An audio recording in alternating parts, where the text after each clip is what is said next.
journal de 7h sur Europe 1, Christophe Lamar. Bonjour Christophe. Bonjour Dimitri, bonjour à tous. Les syndicats le redoutaient, les services de renseignement aussi. Cette 9e journée de manifestation contre la réforme des retraites a franchi un cap hier, celui de la radicalisation. Des centaines de casseurs ont infiltré les défilés avec parfois des scènes de chaos, à commencer par Paris. Cocktail Molotov et pavés contre matraques et gaz lacrymogène. Pour la première fois, le sentiment d'être arrivé à un point de bascule est largement partagé dans les cortèges. Reportage Simon Bourtambour. Dégradation de vitrines, feux de poubelle et affrontements avec les forces de l'ordre. À l'affût de la prochaine charge des CRS, casque sur la tête et masque sur les yeux, Morgane reconnaît un durcissement de la mobilisation. J'ai fait toutes les manifestations depuis janvier. Effectivement, les ambiances changent complètement. Cette violence-là des manifestants, elle est compréhensible. Pour tous, dans le cortège, cette violence est le résultat de la prise de parole mercredi du président de la République. Je n'ai absolument pas été convaincu par les mots d'Emmanuel Macron. Laurent justifie la tension par l'exaspération.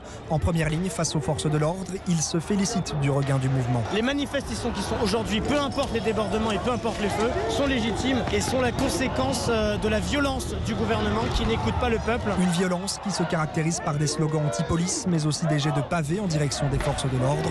Pour Jean, drapeau CGT à la main, deux mouvements qui ne se mélangeaient pas se sont rencontrés ce jeudi. Que ça soit aujourd'hui ou les soirs de manière spontanée, pour moi il n'y a pas de contradiction, c'est la même lutte qui continue. L'intersyndicale appelle à une 10e journée de mobilisation mardi prochain. Un reportage dans les rues de Paris, Simon Bourtambour. Alors la capitale hier n'a pas eu le monopole de la violence, loin de là, elle s'est répandue dans de nombreuses villes de province. Accueil du tribunal administratif saccagé à Nantes, commissariat attaqué à Lorient, des scènes souvent filmées comme ici à Bordeaux. Ce que vous entendez, c'est le crépitement de la porte de ville dévorée par les flammes tandis que des manifestants tentent d'alimenter le brasier.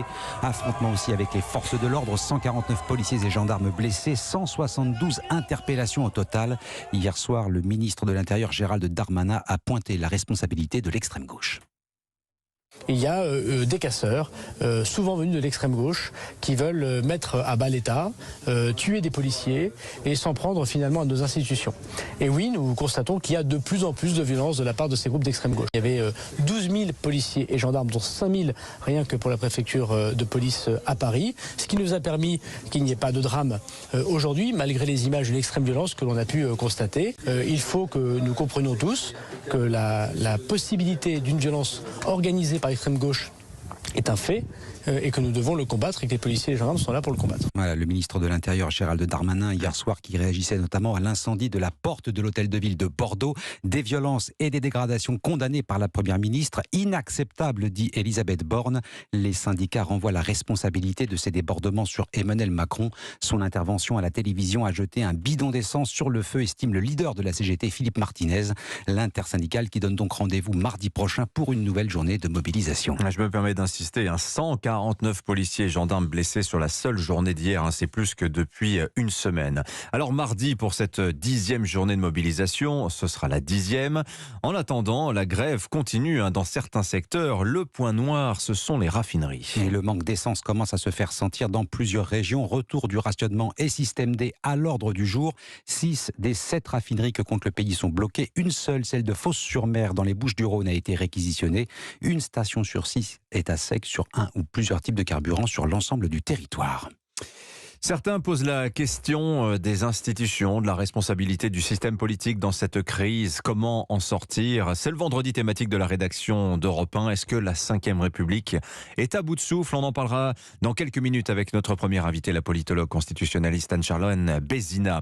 Alors les manifestations, les débordements et les grèves, on a fait mieux comme contexte pour accueillir une visite d'État. C'est pourtant dans ce climat électrique que la France s'apprête à accueillir le roi d'Angleterre, Charles III. Arrivée du souverain britannique et de son épouse, la reine consort Camilla, dimanche. Le ton a été donné par Olivier Besancenot.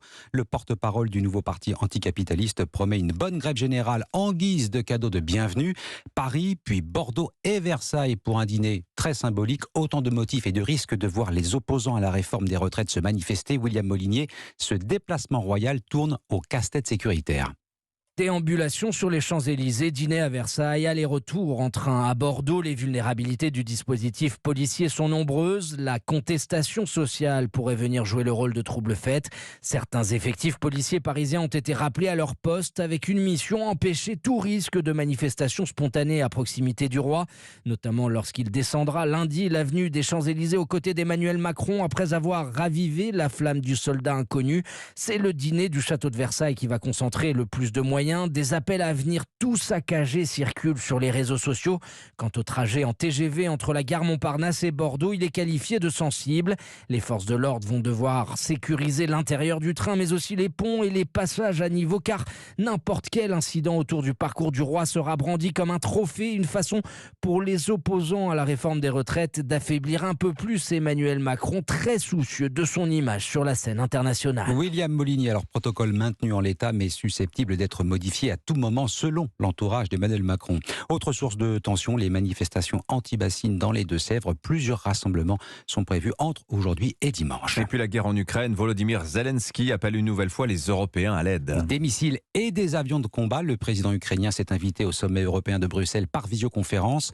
Volodymyr Zelensky poursuit un double objectif. Laura von Lerberg, obtenir rapidement des armes pour mettre fin au conflit avec la Russie lui permettrait d'accélérer le processus d'adhésion à l'Union européenne.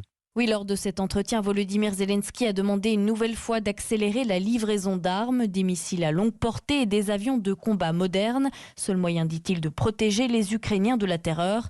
Message entendu par les Européens.